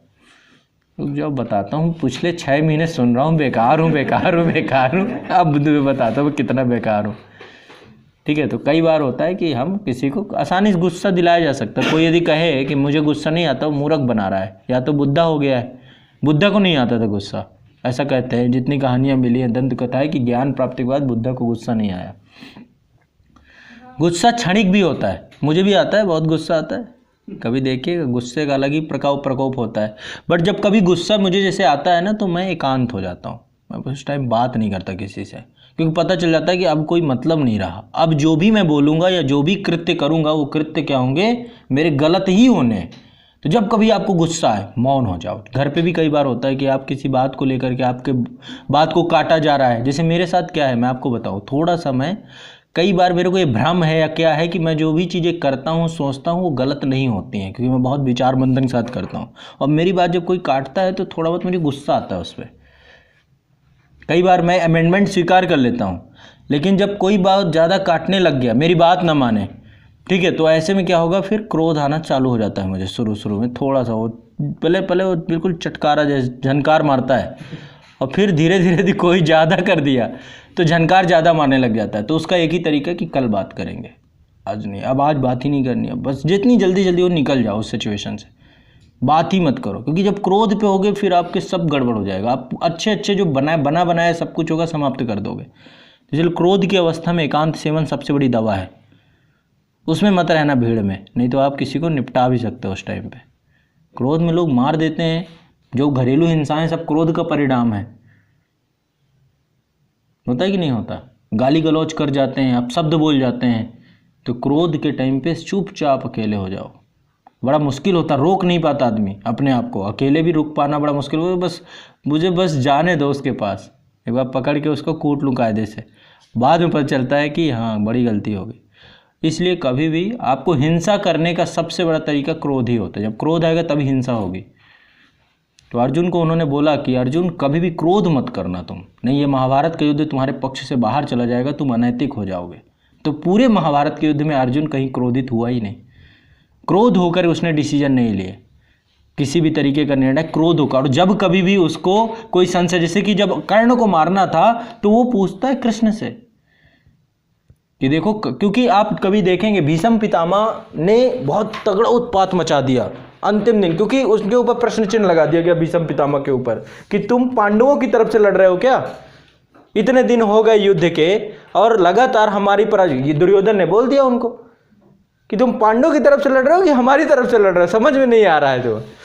तो फिर भीष्म पितामह ने अपना आतंक मचाना चालू किया। पहला दिन, दूसरा दिन, तीसरा दिन पूरी पांडवों की सेना उखाड़ने के, ऐसे कैसे बोल दिया तुमने कि इनकी तरफ से हूँ, क्योंकि वो भी धर्म को मानने वाला व्यक्ति थे। अब ऐसे में उनको रोक पाना बड़ा मुश्किल था। एक ही व्यक्ति था अर्जुन, बाकी सब तो सब गदाधारी ही थे, कोई मतलब नहीं था, कोई भाला वाला था, कोई वो था। एक ही व्यक्ति था जिसके पास इतना ज्ञान था, इतना नॉलेज थे, सारे अस्त्र थे। तो अर्जुन ने, कृष्ण ने पूछा अर्जुन से अब क्या करना पड़ेगा, तो कृष्ण ने कहा छल, इनको बल से नहीं जीत पाएंगे। तो छल में फिर किसको पकड़ के लाया गया, शिखंडी को, उसे पकड़ के लाए। जबकि उनके पास एक वासुकी करके एक सांप था, आपको पता होगा, वासुकी सांप जो था शिखंडी के अस्त्र पे वो बैठ गया। वासुकी, शिखंडी ने जब अपना आगे खड़ा हुआ, वैसे तो उन्होंने छोड़ ही दिया, नहीं तो वासुकी आकर के उनके अस्त्र पे बैठ गया कि जब तुम चलाओगे तो मैं जाके उनको डस लूंगा, काट लूंगा, ठीक है, क्योंकि उसका भी पूरा एक, उसको भी बदला लेना था। फिर उन्होंने वो अस्त्र त्याज दिया, क्योंकि उन्होंने पहले ये वरदान दे चुके थे। आपको पता है वो कौन थी, अम्बा, वो पढ़ा होगा आप लोगों ने। नहीं सर, ये शादी करके लाए थे। इन्होंने अम्बा है ना, ये पहले, हाँ अम्बालिका, ये उनको इन्होंने किडनैप किया था, उनकी बहनों को किडनैप करके ये लेकर के आए थे और विवाह कराया था अपने पिता से। राजा उस समय कौन थे? शांतनु थे, ठीक है, गंगा की संतान थे ना ये। तो फिर उस समय अंबा ने शिव की भक्ति की और अंबा ने बोला कि भाई पहले शिव और फिर भीष्म में बहुत बड़ा तांडव हुआ, बहुत तगड़ी लड़ाई हुई, नहीं माफ करिएगा, शिव और भीष्म पितामह और गुरु जो आपके वो थे, क्या नाम था उनका, परशुराम और उनमें फिर शिव निकल के आए और फिर शिव ने बताया इस चीज को कि भाई एक समय ऐसा आएगा कि तुम्हारी मृत्यु का कारण यही बनेगी, शिखंडी बन के फिर वो पैदा होती है। और शिखंडी किसकी पुत्री थी ये, किसके यहाँ पे होती है? धृष्टद्युम्न, धृष्टद्युम्न की बहन है ये, धृष्टद्युम्न की बहन है, द्रौपदी के परिवार में ही तो ये पैदा होती है, द्रुपद की बेटी ही होती है। हाँ, शिखंडी जो रहता है उसी के घर पे उसी की बेटी के तौर पे रहती है, तो वो यज्ञ से निकलती है, यज्ञ कर्म से। पता नहीं पहले के कैसे ऋषि मुनि थे, यज्ञ कर्म से कोई फल खिला दिया तो बच्चे पैदा हो गए। साइंस ही अलग था पहले का। पहले एक साइंस देखिए, हनुमान जी समुद्र पार कर रहे हैं, उनका पसीना टपका, फिर एक मछली ने पिया, फिर पेट में किसका? बंदर का बच्चा, मछली के पेट में बंदर का बच्चा पैदा किससे हो गया? पसीने से, मतलब पसीना शुक्राणु बन गए। समझिए क्या साइंस था, क्या लॉजिक था। सोचने लग जाओ तो बुद्धि काम न करे कि ये सब महाभारत और रामायण काल पे ही हो सकती है कुछ चीज़ें, है ना, यही तो आप लोग सुनते हैं ना, ठीक है। और एक प्रद्युम्न के बारे में आपने सुना होगा कि मछली ने उसको निगल लिया, मछली के पेट में जिंदा रहा, वो मछली का पेट गर्भ बन गया, फिर मछुआरे पकड़ के लाए प्रद्युम्न को। ये सब महाभारत काल की कहानियाँ।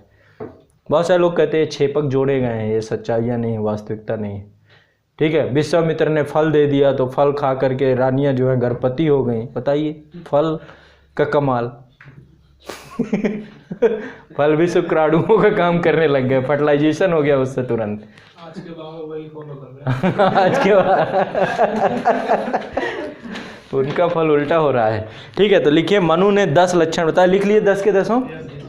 अगला है, महाभारत में कहा गया है कि, दूसरा हर एक उसका एक एक सेंटेंस की जो धर्म के बारे को लेकर चर्चा हुई है।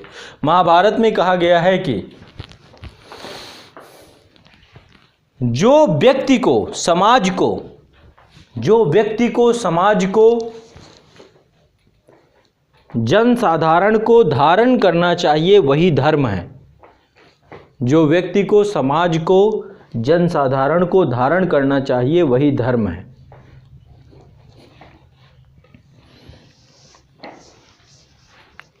ठीक है, तो गीता में क्या कहा गया है? यदा यदा ही धर्मस्य। तो लिखिए नेक्स्ट, गीता में कहा गया है कि एक और है ना, परित्राणाय साधूनाम विनाशाय च दुष्कृताम, है ना। जब क्या होता है? धर्म की हानि अलग है, धर्म की हानि यदा यदा ही धर्मस्य परित्राणाय साधूनाम, है ना। जब साधु संत सज्जन इनको लोग क्या करने लग जाएंगे? सताने लग जाएंगे, है ना, तो इनके विनाश के लिए, इनके दमन के लिए मैं अवतरित होऊंगा, मेरा जन्म होगा, ऐसा ईश्वर ने कहा है। तो लिखिए, महाभारत में कहा गया है, गीता में ये कहा गया है कि जब जब धर्म की हानि होगी, धर्म की हानि का मतलब क्या है? मूल्यों का पतन हो जाएगा, कर्तव्यों की उपेक्षा हो जाएगी, लोग अपने कर्म को नहीं करेंगे, ठीक है। जब जब धर्म की हानि होती है और अधर्म का मतलब क्या है? पाप कर्म बढ़ने लग जाए, पाप कर्मों में लोगों को लिप्तता हो जाए और अधर्म बढ़ता है, तब सज्जनों के कल्याणार्थ एवं दुर्जनों के विनाश के लिए मैं अवतरित होता हूं।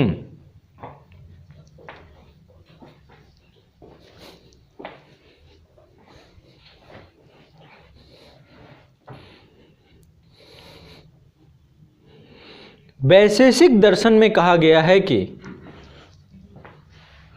वैशेषिक दर्शन के रचयिता कौन थे? हाँ, बिल्कुल बिल्कुल बिल्कुल बिल्कुल भाई, मैं मना कर रहा हूँ क्या? जब मैं पूछता हूँ आप लोग इतना आधा मुंह खोल के जब घूरते हो क्यों चंद्रशेखर जी? आधा मुंह को, हाँ, आपके चेहरे को देख के अरे डाउट हो जाता है अपने ऊपर। वैशेषिक दर्शन में कहा गया है कि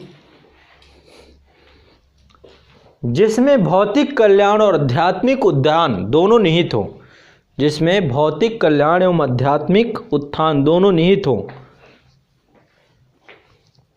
वही धर्म है।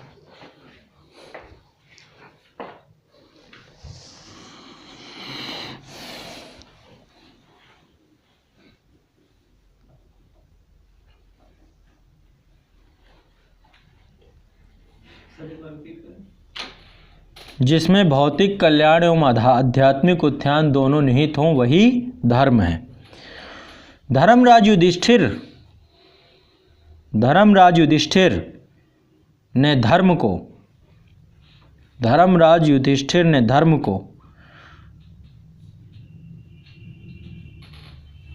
नैतिक नियमों के अनुसार आचरण, नैतिक, जब यक्ष का नाम सुना है आपने? एक बार क्या हुआ, जब ये 12 वर्ष के वनवास में थे ये, तो एक बार इनको प्यास लगी, महापुरुष इनको युधिष्ठिर को प्यास लगी, तो छोटे भाई को भेजा इन्होंने कि भाई जाओ पानी ले आओ। पानी लेने गए, वहाँ गायब हो गए, लौटी के नहीं आए, बेहोश हो गए। फिर दूसरा भाई गया, वो भी बेहोश हो गया। तीसरा गया, वो भी बेहोश हो गया। चौथा गया, वो भी बेहोश हो गया। फाइनली ठीक है युधिष्ठिर पहुँचे। क्यों? क्योंकि वहाँ पे यक्ष का वास था, ऐसा माना जाता है। ठीक है, वृक्ष है, वृक्ष में यक्ष का वास था। यक्ष और यक्षिणी, ये भी सब गंधर्व, यक्ष, नर, कुंड, किंजर, पता नहीं क्या क्या चीज़ें, भूत, प्रेत, आत्मा सब होती हैं। तो यक्ष ने फिर कुछ प्रश्न पूछे इससे। तो उसने युधिष्ठिर से पूछा कि वायु से तेज कौन चलता है, ऐसे करके बहुत सारे प्रश्न पूछे।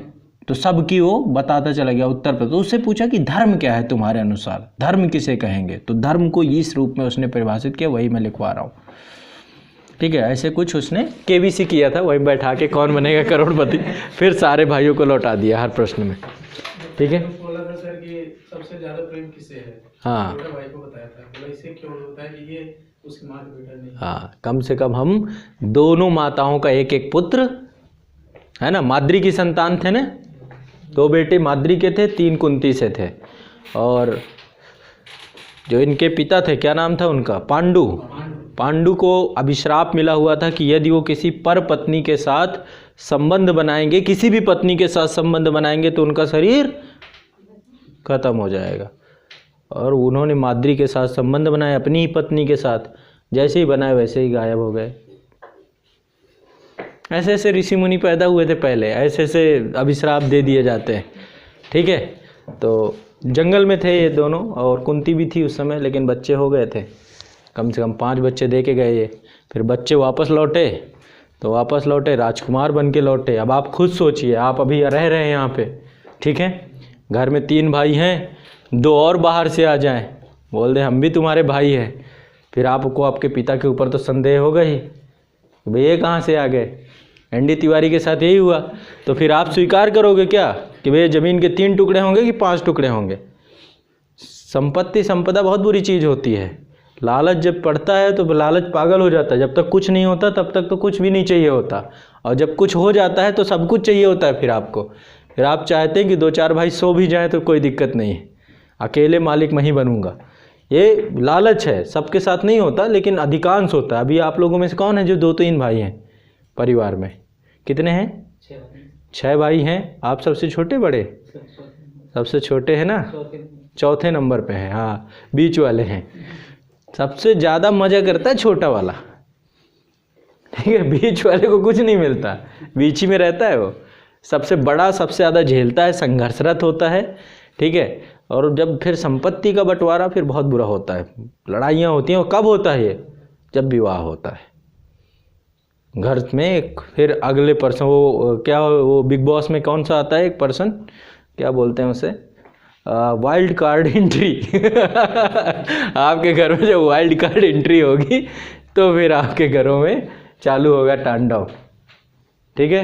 नहीं सब कोई डब्बा नहीं बात नहीं, सब अपना अपना अभी है, अभी विवाह कितनों का हो गया? अलग अलग होते चले जा रहे हैं। हाँ शादी और सब आज इस, ये बता, कलयुग है, कलयुग में संयुक्त परिवार की अवधारणा नहीं होनी चाहिए। जो ये सोचता है कि संयुक्त परिवार होना चाहिए वो मूर्ख है। वो घर पे कलह कराएगा, खुद मरेगा या किसी और को मार देगा। नहीं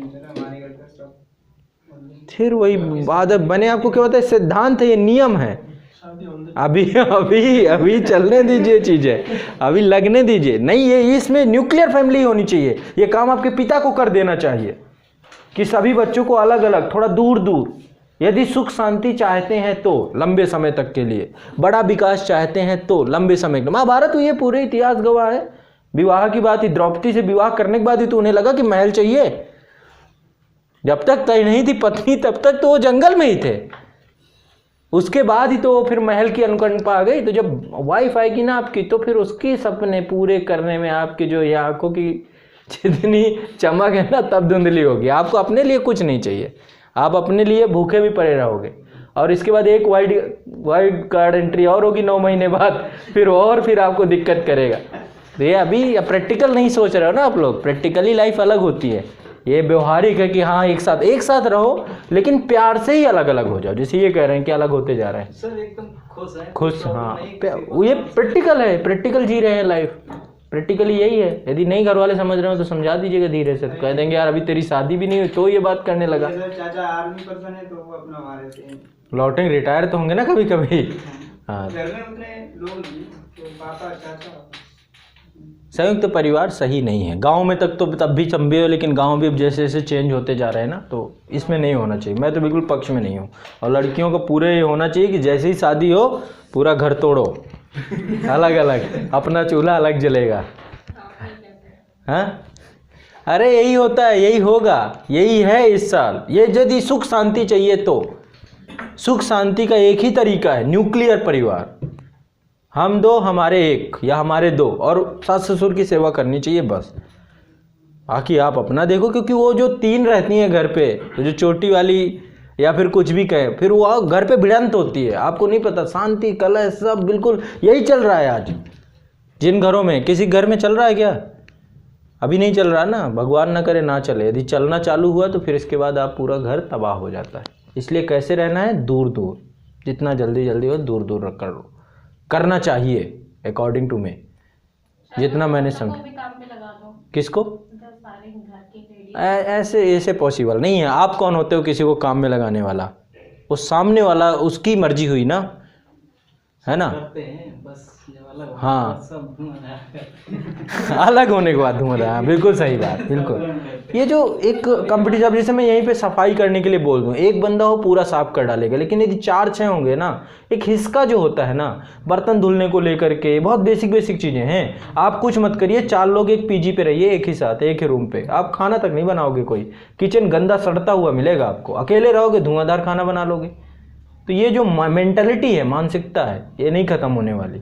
इसलिए बेहतर है कि समय से ही। हाँ, जैसे वैसे खेत में लाई वगैरह किया करते थे हम लोग, तब कोई नहीं आता था। हाँ, अब अलग हो गए, 7 बजे खाना बन जाता है और खेत में तो सब करना है एकदम, सब करेंगे। अलग हो जाने के बाद काम बढ़ जाएगा, सुख शांति बढ़ जाएगी, प्यार मोहब्बत बढ़ जाएगा। मिलेंगे तो आप। अब ये थोड़ा ना है कि राम जैसा भाई है कि 14 साल के लिए वनवास चला जाएगा।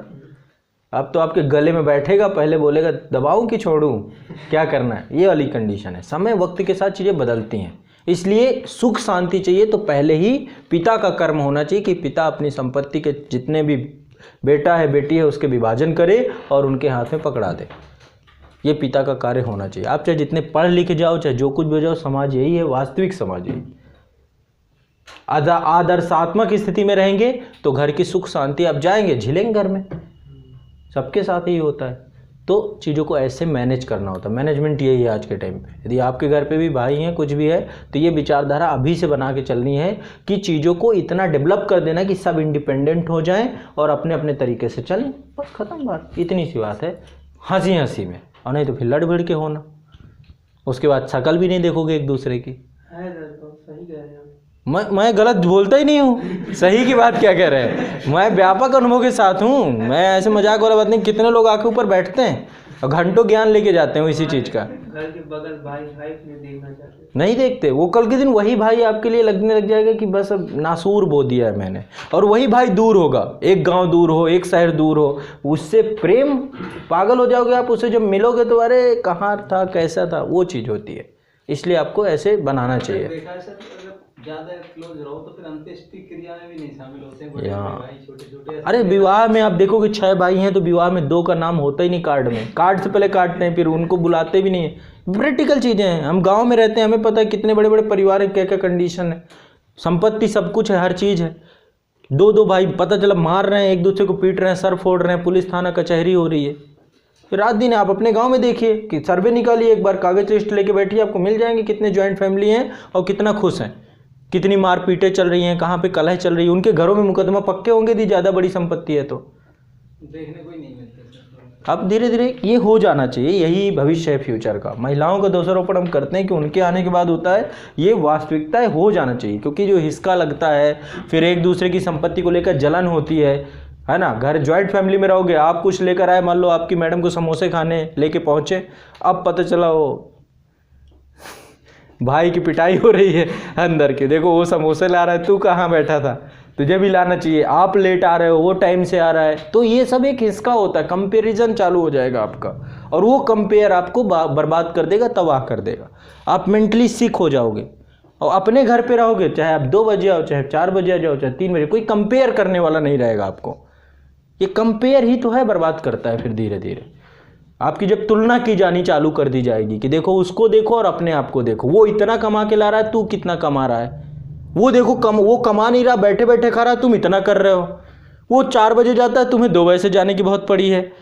ये चीज़ें चालू हो जाती हैं। रोटी बनाने में भी होता कि देखो आज मैं पूरे दिन काम करती रही, उसने कुछ नहीं किया, मुझे 3 बार पानी देना था तो वहीं लेके पहुंची, कोई नहीं आया लेकर के। ये छोटी छोटी बातें हैं, और इन चीज़ों से फिर कोई मतलब इनका तुक नहीं बनता, ठीक है। फिर आप इसी के बाद कहानी चालू हो जाएगी। फिर जैसे बड़े भाई की शादी हुई तो बड़े भाई की वाइफ मान लो 5 साल रही, फिर आपकी हुई, तो 5 साल उसने तो किया ना, अब उसका 5 साल 0 कर दोगे आप। जैसे ही आपका विवाह होगा, आपकी वाइफ चाहेगी कि अब बराबरी होनी चाहिए दोनों की, वो क्या चाहेगी कि भाई मैंने 5 साल इस घर में ऑलरेडी काम किया है, तो ऐसा होना चाहिए कि मुझे थोड़ा सा तवज्जो मिलनी चाहिए घर में, ये काम ज़्यादा करे। अब वो करना नहीं चाहते। ये सब बहुत बेसिक चीज़ें हैं। तो एक ही उपाय है, चूल्हा अलग। जब रोटी खाना होगा, एक दिन तिथि त्योहार में एक साथ मिलेंगे, खूब प्रेम से खाएंगे, बाकी रात में अपने घर का चूल्हा जलाओ, वहाँ खाओ। और यदि आप ये अनप्रैक्टिकल तरीके से सोचें कि नहीं एक ही रोटी बनेगा, पता चला वही रोटी जहर बन जाएगी, आप लोगों को खा भी नहीं पाओगे। तो प्रेम से अलग और फिर एक साथ, ये एक तरीका होता है। ऐसे लोग नहीं चला रहे जिन लोगों को उनको घर तबाह पड़े। जो लोग चला रहे हैं बहुत सुख समृद्धि संपन्नता सब कुछ ईश्वर सब कुछ देता है, क्योंकि घर में यदि महिला का सम्मान नहीं होगा ना तो आपका घर तबाह है। यत्र नारायण, ये बोला जाता है कि जहाँ महिला का सम्मान होता है, जहाँ महिला पूजी जाएगी, वहीं पर लक्ष्मी का निवास होता है। तो ये सत्य है, आपके वेदों पुराणों में गलत नहीं लिखा गया। घरेलू हिंसाएं चालू हो जाती हैं, आप भी उसे विभाजन का कारण मानते हैं। चलिए छोड़िए, आगे बढ़िए। कहाँ पे हैं? वैशेषिक दर्शन हो गया। तुलसीदास ने रामचरितमानस में लिखा है परहित, हाँ कहाँ? अच्छा युधिष्ठिर पे थे, हाँ। नैतिक नियमों के अनुसार आचरण करना, युधिष्ठिर के पास थे। नैतिक नियमों के अनुसार आचरण करना, अहिंसा सबसे उत्तम धर्म है।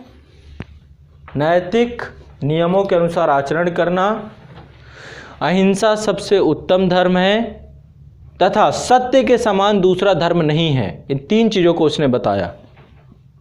सत्य के समान दूसरा धर्म नहीं है।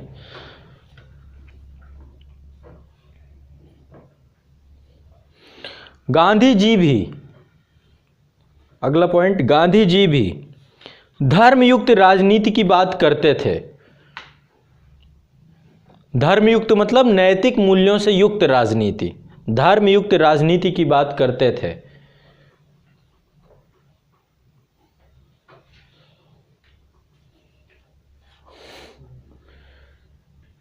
राजीव जी कह रहे हैं कि न्यूक्लियर फैमिली का कॉन्सेप्ट गांधी जी की विचारधारा के खिलाफ है। कैसे खिलाफ हो गया? हाँ, गांधी जी कहाँ संयुक्त परिवार की प्रथा देख बोल के गए? उनका कौन सा दर्शन है? ये सब देश को लेके सोच रहे होंगे। अच्छा, विभाजन गांधी स्वीकार नहीं करते थे। देखो, परिवार को लंबे समय तक लेके चलना है कि 4 दिन बाद ख़त्म करना है? यदि लंबे समय तक लेके चलना है तो यही तरीका है। यदि 4 दिन बाद ख़त्म करना है तो ऑटोमेटिक हो जाएगा। जितनी ज्वाइंट फैमिली, आप में से चाचा दादा तो होंगे आप लोगों के, कितना प्रेम है, कितना वो है। पिताजी में तो बहुत ज्यादा, 4 भाई हैं, चारों आज भी दिन एक ही खटिया, 4 अच्छे से माँ एक ही खटिया पे। खटिया बैठ के बात करते अच्छा बात करते, मैंने कहा सोते हैं।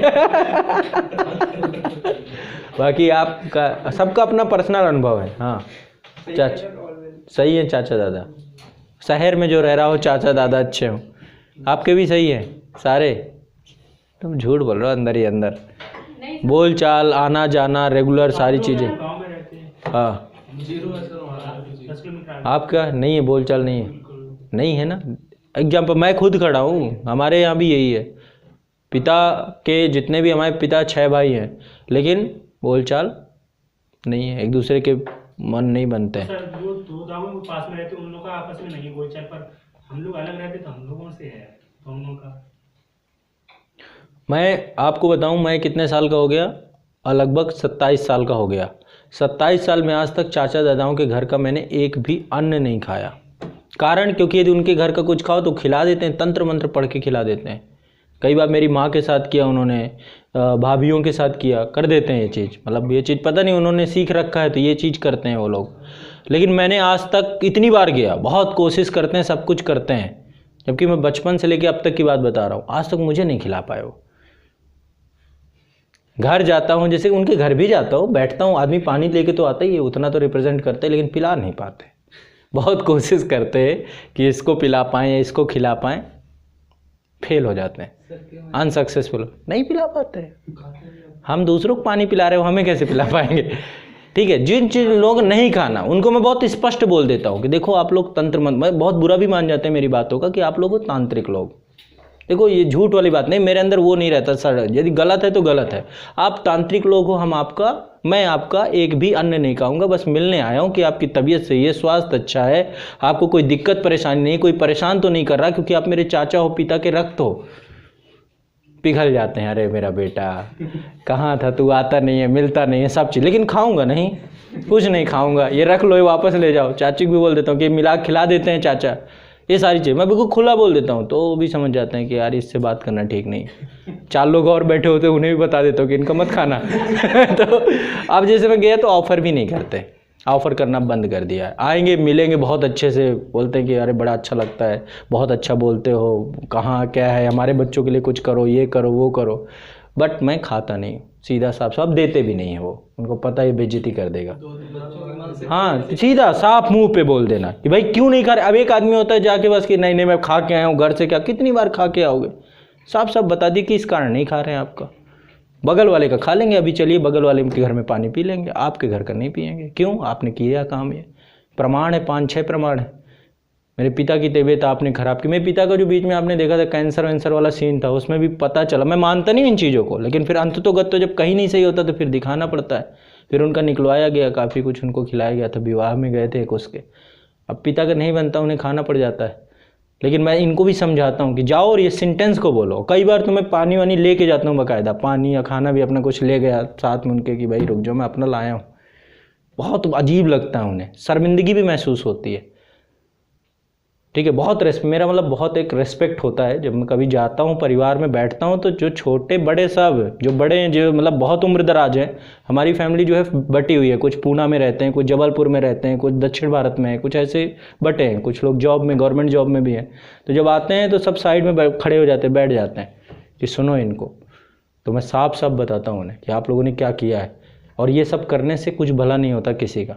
अब उनके अंदर जलन है, ईर्ष्या है, द्वेष है, ये होता है आमतौर पे, वो करते हैं। ठीक है, तो जब आप जीवन में वृद्धि करोगे, कुछ भी करोगे, तो फिर अपने ही दुश्मन बन जाते हैं।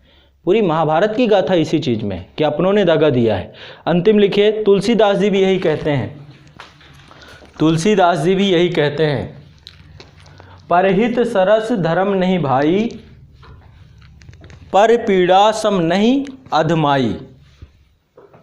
तुलसीदास जी भी यही कहते हैं कि दूसरे के दर्द के समान, दूसरे के दर्द को समझना, उसकी पीड़ा को समझना, उस पीड़ा को दूर करने का प्रयास करना, इससे बड़ा कोई धर्म नहीं है। परहित सरस धर्म नहीं भाई, पर पीड़ा सम नहीं अधमाई। आपका कोई मित्र है, यदि आपके साथ छल कर रहा है, आपका कोई परिवार का व्यक्ति है आपके साथ छल कर रहा है, उसके मुंह पे बोल दो, ये नहीं कि पीठ पीछे चीज़ें चलनी चाहिए। जब एक बार मुंह पे बोल दोगे, अगली बार से उसको पता चल जाएगा कि भैया जान गया है। ये पॉलिसी अपना लो अपने जीवन में यदि आप बहुत ज़्यादा ग्रो करना चाहते हो, आपके साथ कोई छल और वो ना करना पाए तो। मित्र भी यदि गलत है, मित्र को भी बोल दो कि भाई तुम गलत आदमी हो, मैं अभी यहाँ पे अभी कुछ और बोल रहे हो। एक मेरे मित्र थे, वो मतलब सामने तो बहुत अच्छा बात होती थी, पीठ पीछे वो बुराई करते थे। उन्हें साफ बोल देता था कि यार तुम यहाँ पे अच्छा बोल रहे हो, पीठ पीछे तुम ही बुरा बोलोगे। और बुरा कैसे बोलते थे, जैसे कि मान लीजिए मैं आप बात कर रहा हूँ, ठीक है, ये भी खड़े हैं साथ में, जैसे ही ये गए तो इनके बारे में बुरा बोलना चालू है, बड़ा मूर्ख आदमी ये है वो है, मतलब इसकी बुराई करो तो मैं जाता हूँ तो मेरी भी करते होगे। कई बार होता है ना आपके दोस्तों में कि आपके साथ खड़ा है और जैसे ही तीसरा गया तो वो आपकी बुराई, आप भी ये काम करते होगे, हो सकता है बड़ा मूर्ख आदमी, बहुत बोलता है, ये करता है वो करता है, तो भाई उसके सामने बोल देते, है ना। यदि आप इसके जाने के कारण मेरे से आप बुराई कर रहे हो, तो जब मैं जाऊंगा तो आप मेरी बुराई भी इससे करोगे। ऐसे लोगों को क्यों रखना है? तो जहर होते हैं, पीठ पीछे झूरा घोंपने वाले लोग होते हैं। वो तो नफरत भर रहा है ना आपके खिलाफ, उसके प्रति। तो सीधा मुंह पे बोलो। ऐसे लोग यदि कोई दिखते हैं दूर कर दो, 1 मिनट के भाई ऐसा नहीं चलेगा, चाटुकारता नहीं चलेगी। यदि जो गलत है गलत बोलो। जैसे मैं आप लोगों को भी बोलता हूँ कि भाई यदि कोई क्लास नहीं समझ में आती तो टीचर से सीधा बोलो। ये नहीं कि आप मुझसे बोल रहे हैं, कुछ भी बोल रहे हैं। यदि वहां से काम नहीं हो रहा तो फिर आप मेरे से बोल सकते हैं, क्योंकि मैं इसके लिए जिम्मेदार हूं। आप लोग करते हुए काम करते हो नहीं करते हो?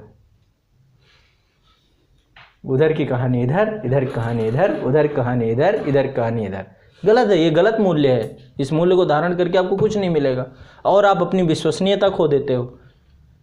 तो यदि वो सॉल्व करने में सक्षम नहीं है तो फिर आपको बताना चाहिए जो उसके लिए जिम्मेदार पर्सन हो।